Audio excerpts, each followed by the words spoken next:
अस्सलाम वालेकुम नाज़रीन, कैसे हैं आप? उम्मीद है आप सब ठीक होंगे। अल्लाह ताला हम सब पर अपना करम और फजल बनाए रखे, आमीन सुम्मा आमीन। मेरे कुछ सब्सक्राइबर हैं जिन्होंने मुझसे सवाल किया था कि उनको कश्फ जो है कभी कभी होता है और कभी कभी नहीं होता। तो आज की इस वीडियो से आपको अंदाज़ा हो जाएगा कि कश्फ होने की क्या अलामात होती हैं और उसकी क्या मेन पॉसिबिलिटीज़ होनी चाहिए, जिसकी बेस के ऊपर आपको कश्फ जो है ज़्यादा देर पा होता रहता है। यहाँ पर एक बात और क्लियर करती चलूँ कि कश्फ दो तरह से होता है। एक तो इंसान को इख्तियारी होता है और एक इंसान को जो है जारी होता है। जारी से मुराद ये है कि कश्फ की जो अलामात होती हैं, यानी कश्फ इंसान को होता है लेकिन उसकी अपनी मन मर्ज़ी उसमें शामिल नहीं होती, क्योंकि अल्लाह रब्बुल इज़्ज़त ऐसे इंसान को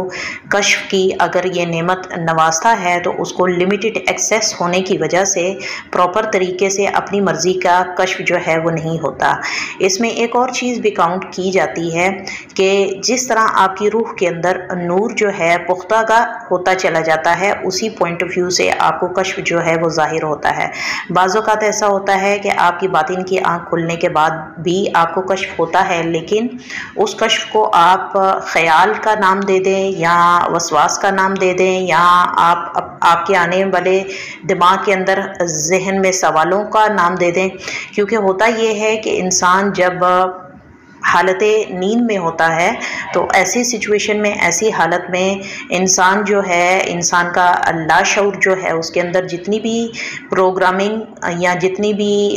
हिस्ट्री या कह लें उसकी अपनी ज़ाती प्लानिंग वो जो सेफ होती हैं, वो तमाम की तमाम जो हैं रिपीट होना शुरू हो जाती हैं। जिसके बरअक्स इंसान हालत नींद के अंदर इस तरह की महसूसात करता है कि उसने जो है कोई ख्वाब देखा या कह लें कि उसको ऐसा लगा कि ये कश्फ था। लेकिन मैंने अपनी पुरानी वीडियो के अंदर वाज़ेह तौर से ये बात बताई थी कि कश्फ की अलामात क्या होती हैं और उसकी क्लैरिटी में कितना फ़र्क होता है एक आम ख्वाब और मुशाहिदात और खुली आंखों से मंजर देखने में, और कश्फ का हालत नींद की हालत में कश्फ का ज़ाहिर होना, उसमें काफ़ी हद तक फ़र्क होता है। तो पहला इंसान तो वो होता है कि जिसको कश्फ जो है वो जारी होता है, लेकिन वो उसकी अपनी मर्ज़ी के इख्तियार में नहीं होता कि वो अपनी मन मर्ज़ी की डायमेंशन को डिसाइड करने के बाद वहाँ ट्रैवल कर पाए या उसको देख पाए। मिसाल के तौर पे जहाँ पे मैं मौजूद हूँ, अपने कमरे का मंजर देखने के लिए अगर मेरा कश्फ जारी हुआ है तो बाज़ औक़ात ऐसा होता है कि मेरे चाहने के बावजूद भी मैं अपने कमरे के उस मंज़र को नहीं देख सकती। उसकी रीज़न ये होती है कि जब इंसान वज़ाइफ वग़ैरह करता है या कोई ऐसे अमाल करता है या अल्लाह रब्बुल इज़्ज़त ने उसको सिक्स सेंस की एबिलिटी दी होती है, यानी आपकी छठी हिस्स जो है वो बचपन से ही आपके साथ आपको अजीब किस्म के मनाजिर जो है दिखाती है, जिससे आप नावाकिफ़ होते हैं उस एज में या उस वक्त अपनी उम्र के एतबार से। लेकिन जैसे जैसे आप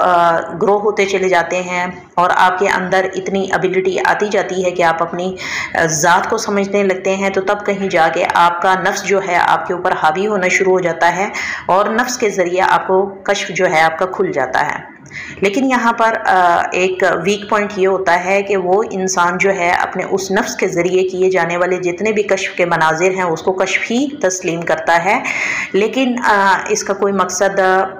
ये नहीं हम कह सकते कि ये आपकी बातिन की नज़र बेदार हुई है, बल्कि ऐसी सिचुएशन में आपको और ज़्यादा चौकन्ना होना चाहिए और ज़्यादा आपको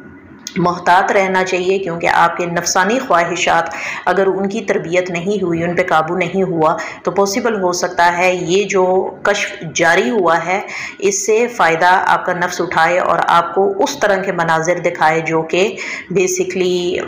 इतना मायने नहीं रखते, क्योंकि ये कोई मंजिल नहीं है जहाँ पे आप पहुँच गए हैं। इसके अलावा दूसरा कश्फ होता है जो कि इख्तियारी होता है। इस कश्फ के अंदर ये होता है कि अल्लाह रब्बुल इज़्ज़त उस इंसान को कुल्ली इख्तियार दे देता है कि वो इंसान अपने उन मामलात को, चाहे वो ज़ाती हों, चाहे किसी के हों, चाहे वो किसी भी किस्म के मामलात हों, उनको अपने इख्तियारन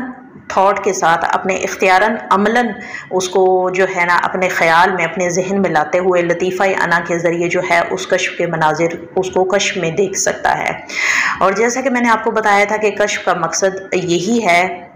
या रूहानियत का मकसद ओवरऑल अगर देखा जाए तो वो यही है कि आप अपनी इस्लाह करें, अपने बातिन की इस्लाह करें, अपने अंदर की कमियों को रफ़ा करते चले जाएं और अपने अंदर जो अल्लाह रब्बुल इज़्ज़त ने आपको एक अहसन तकवीम से जो है तख्लीक किया है, उन सलाहियतों को बरवकार लाते हुए अपने ज़ात के मकसद को पूरा करने की तरफ जद्दोजहद करें, ना कि आप दुनियावी मामलात में खो जाएं और आप अपनी नफसानी ख्वाहिशात में उलझे रहें और आपको अंदाज़ा ना हो कि आपको कश्फ किस किस्म का हो रहा है। तो ये एक छोटी सी वीडियो थी जिसके अंदर मैंने थोड़ी सी ब्रीफिंग देनी थी कि एक आम इंसान होता है जिस पर कश्फ जारी होता है, उसमें ज़्यादातर मामला जो होते हैं वो नफसानी होते हैं, यानी आपके नफ्स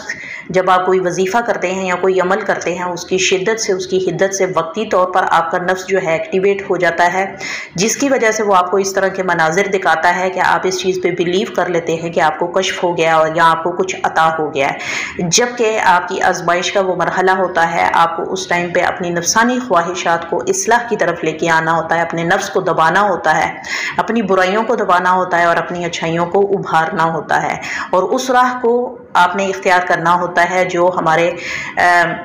नबी सल्लल्लाहु अलैहि वसल्लम ने हमें फरमाई, या जो शरीयत हमें कहती है, या राह सलूक में अगर कहा जाए तो जो तरीक़त कहती है, या कह लें जिस भी पॉइंट ऑफ व्यू से। मैं इसको डीपली यहाँ पर डिस्क्राइब नहीं करूँगी, लेकिन इन शॉर्ट आपको समझाने की कोशिश कर रही हूँ कि आपको उसी रास्ते को फॉलो करना है जो अल्लाह और अल्लाह के रसूल का रास्ता है। उसको फॉलो करते हुए आप अपने नफ्स को जो है तरबियत दें,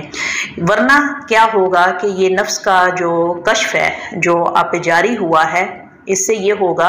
कि आपका नफ्स जो है वो आपका उस्ताद होगा और वो आपको जिस किस्म की डायरेक्शन में लेके जाएगा आप उस डायरेक्शन में चलते चले जाएंगे और आप अपने आप को कंप्लीट समझेंगे, मुकम्मल समझेंगे।